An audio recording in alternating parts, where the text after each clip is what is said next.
We are the lost generation because we are all lost. We don't know what to do, we don't understand meaning of life. We are looking for an answer and struggling with our decisions, our perception of ourselves.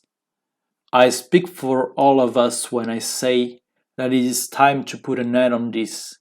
It is time to step forward and find the meaning of our lives, understand why we're here, and feel that we have accomplished our task in the universe. The way of doing it is through the empowerment of our mind and body knowledge, logic and intuition, which at the end are one and only, the indivisible parts of life. This will lead us to a higher level of communication and someday to a new global order. That's my dream. Part 1. Theogony. Prologue. In search for the truth, one must doubt everything one thought it knows. From doubt arises the human truth. Existence. The mind is the principle of existence. To exist correctly, one must know itself. In other words, one must understand what mind is. Mind is what it is, and only the experience can describe it. But putting words on ideas is as inevitable as the experience of feeling. I will use words to describe what at the end is one and the same: the mind, existence, reality, life. Words are a symbol for the active mind, or our capability of discerning, understanding, categorizing. These categories refer to the second part of the mind, the feeling. The feeling is the passive part of our mind. We feel constantly. It is the essence. But we are only complete as living beings when we understand the feeling through the words or categorization. Both words and feelings are the indivisible parts of the soul, and only understanding its mechanisms we will attain a better understanding of ourselves. We must learn to understand our feelings, and we must learn to understand our words. Feelings. Feelings are any stimulus one can think of that arise passively to one's mind. The feelings include the sensations, the ideas, the love, the intuition, the feeling of time, the fears, the decision, etc. All that is out of the reign of logic, and so they are in essence indescribable with words. They are a grey circle with infinite variation of grey tonalities. Understanding them is understanding our body, our emotions, hearing the invisible voices. A larger description of feelings will follow. Words. Words is the capability to understand. It sees the world in black and white. Take a feeling. The word will differentiate this feeling in two parts and create a positive and a negative concept. The word and the non-word. As I use words to describe the feelings, I must use the feelings to describe a word. But both exist simultaneously and are indivisible parts of life. In fact, they are the same. Only the word can make a differentiation of it.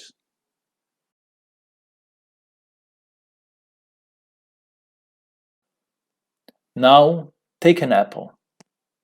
Nothing but an image or a taste, a touch, the feeling of not feeling hungry anymore. A feeling. But words are the one that identify the apple in the image, that identifies something unique in the touch of this fruit, that differentiate the taste of the apple from the lack of taste, that understand the difference between being hungry or not. For the active mind, there is the apple, the black, and the non-apple, the white. Who says what is an apple or not? Only the mind actively categorizes these feelings into words. We could only feel and accept the grey image as it is, but we will turn it into a black and white circle, seeing the apple and the non-apple. It is not hard to see that to understand the words you need to understand your feelings. The more you pay attention, the more categories you will find, and only one can choose when more words are needed to support a decision. What you just heard is the truth, nothing less, nothing more. That's the only thing that you will ever know. That's the existence in the simplest way you could describe. What you will do with this knowledge is up to you. Understanding life. First of all, there was the feeling of being, the first grey. This feeling was understood and called feeling. This was the first black half. But a black half couldn't exist without its white complement. What is the non-feeling? Then, instantaneously, the feeling of understanding arose, and the white half drew itself clearly. Both feeling and understanding are the feeling of being or the conscience. At the beginning, the feelings appeared disorganized, but soon came into an order. This primitive relationship between feelings established the idea of sequence, and the active mind called it before and after. The feeling of being preceded the feeling of understanding being, and this one preceded the feeling of order, and this one preceded the feeling of understanding order. When there was only being and order, then came the senses. Among them there were the view, the sound, the touch. But many were the senses. As everything, the senses were understood, categorized. They were not only senses, they were meaningful senses. Not only an image, but a bright and dark. They were not only a grey, but black and white. Change occurs constantly. In a given order, our grey circle alters its grey tonalities. The feeling seems to surpass my capacity to understand. But as I recognize an order, I recognize that this order dictates changes. Relationships between feelings aren't meaningless. Before and after aren't disconnected. But there is a meaning, hard enough to recognize, but that I call causality. Before becomes a cause and after a consequence. These thoughts led me to recognize that some causal relationships were clearer than others. That means that some changes that occurred were more or less expected. I have so the capability to make prediction. I cannot tell why I think that something will happen, but I feel it, as I felt being, order, and senses. What do I do now? If it is a question or an answer, if it is a cause or a consequence, I couldn't tell. Prediction aren't always right, and relationships work on an enigmatic way. This feeling might have been so present that I have not took the chance to appreciate it. What do I do now?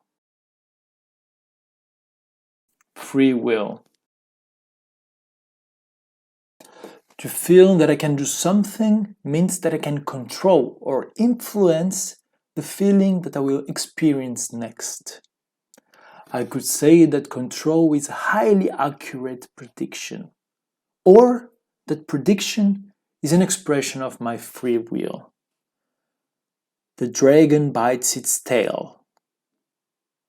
The word choice is a manifestation of this feeling called free will, also called decision or action. Different words for the same feeling, different maybe only in degree. Together with my control and my predictions, I choose to do or not to do. Why do I choose? What do I choose? These questions could go indefinitely, and only my choice can stop me from making them. Only my choice can stop me from understanding. With the word control comes a whole waterfall of new words which only differ by degree of control. Thoughts as opposed to senses, body as opposed to the rest of the word, action as opposed to fate, intern as opposed to extern, or simply ego. The control creates a real division in the spectrums of my feelings. Predictions. I did use the word prediction before defining it, but it is just a consequence of the grayness of the word. Even order is gray.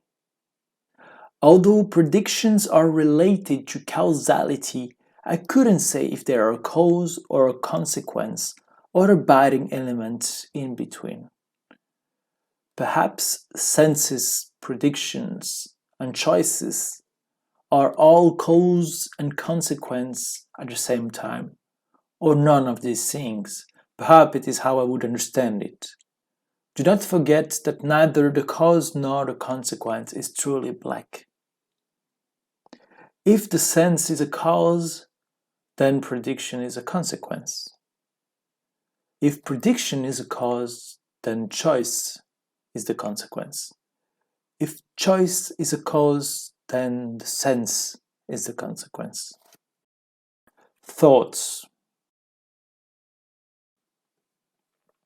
I have thought, I have thought, I have thought, and I have written, and I have talked, and I have called it word and feeling. Who am I now to question the words? Who am I now to talk about control? Who am I to deny the words? Who am I to question control? Tell me please, what have I done? I heard the voices of the past, and I called it memory. I created sight, sound, words, and I called it imagination. Finally, I predicted the consequences, and I called it intuition. A jump I shall make, my fellow, so have I been told. Intuition. I think of an apple in the air, and I saw it falling. Why so? A prediction? A simulation of the mind of what would occur. If you ask me why, you haven't understood thoughts, feelings, and words, memory and imagination, and intuition. Perhaps it will not fall, but I'm told and I tell it will. So it is for every thought. Intuition makes them move forward, giving answer and questions. Sometimes, when the world is more grey than black and white, intuition seems a far call from a grey word.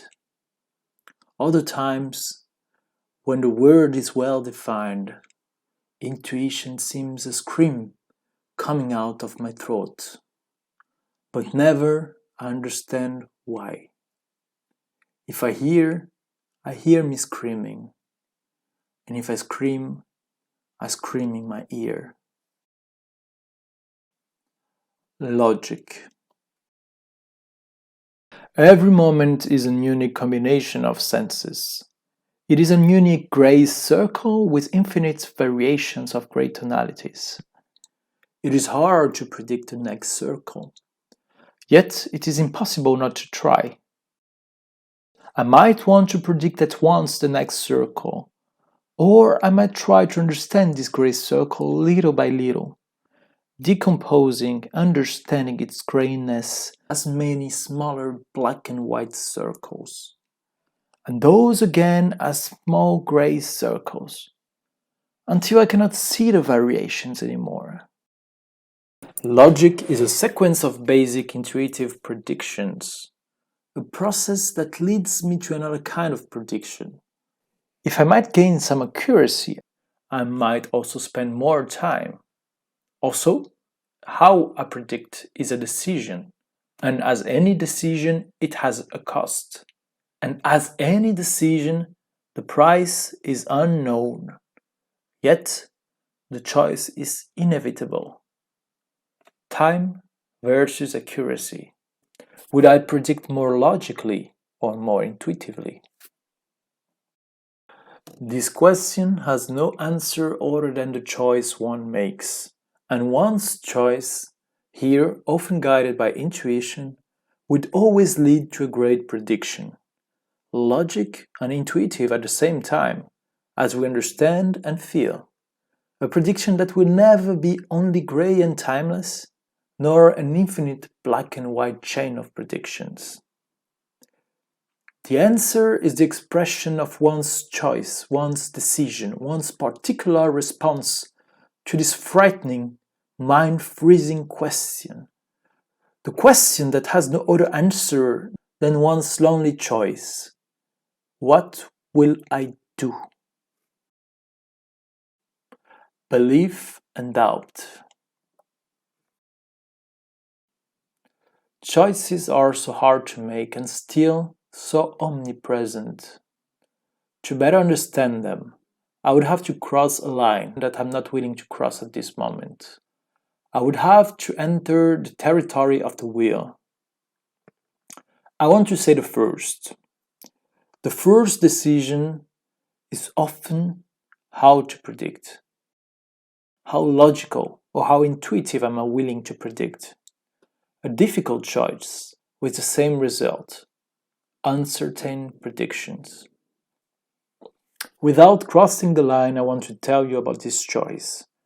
Because this choice touches a fundamental question, a question of faith and the lack of it.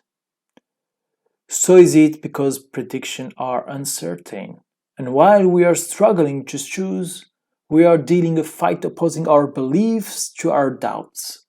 Do I believe my intuition and take the step, or do I doubt and spend more time on thinking about it? Every step I take, every move I make require a belief. The one that I can take this step, that I won't fall, that I won't get hurt. Of course, there are holes, but how likely am I to cross one? Moreover, I trust my sight, but sometimes even steps are doubtful. So I need to think more logically about it, assess the situation carefully, doubt until I believe again and choose to take another step. If I would believe my intuition at first, why keep asking? Why keep trying to understand? This is the doubt, the one that completes me, that makes me understand and give meaning, sees the word in black and white, and finally allow me to believe and choose. Although the battle is led by the doubt, at the end the belief always wins, and the moment I believe is the moment I choose. Nothing is absolute, nor the black, nor the white, nor the grey. nor was intuition and logic, and so aren't beliefs and doubt. Every move, every choice is full of both. We are all doubtful. Even the mightiest priest. We try to understand, use logic, think until we intuitively decide to believe, choose, act. Even the most skeptical scientist, who spent hours doubting everything and trying to make sense of this grey world, give up at some point and believe. It believes its axioms, it believes its logic, it believes its experience and memory, and those of people it learned to trust. Both of them, unable to reach the absolute faith or doubt, find their own balance, their will. Allowing myself to be weak, to show you my true ugly face, to risk love and hate, to cross all the line I swore not to cross, to be pathetic for my own eyes. I will tell you in confidence. Find your balance, your will. For there's only one truth. Accept and quest. Do not reject acceptance, trust, or belief from your life, nor reject the quest, the fight for something or the doubt.